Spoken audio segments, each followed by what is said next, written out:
Expliquez-nous ce qui est en train de changer. Et la situation est très complexe et sans trop schématiser, on va essayer de comprendre en regardant les cartes tout simplement. Jusqu'à il y a une dizaine de jours, le nord de la Syrie, il était contrôlé par les Kurdes. Les Kurdes étaient soutenus depuis plusieurs années par des forces spéciales américaines et françaises. Et ce sont eux, les Kurdes, souvenons-nous-en, la situation telle qu'elle est en train d'évoluer.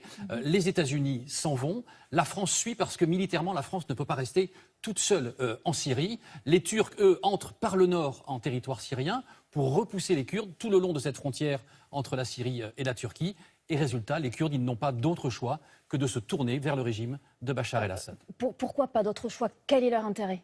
Leur vie, Marie-Sophie, tout simplement leur vie. Et leur chef l'a d'ailleurs dit comme ça la nuit dernière, entre le génocide de mon peuple et un compromis de territoire, je préfère le compromis. Et alors quel intérêt, cette fois-ci, pour Bachar el-Assad de soutenir les Kurdes? Bachar el-Assad, on l'a vu sur les cartes, il était jusqu'ici le président d'une moitié de pays. Il va tenter de reprendre petit à petit le contrôle de l'ensemble du territoire syrien, avec l'aide militaire de la Russie et de son président Vladimir Poutine, qui du coup va devenir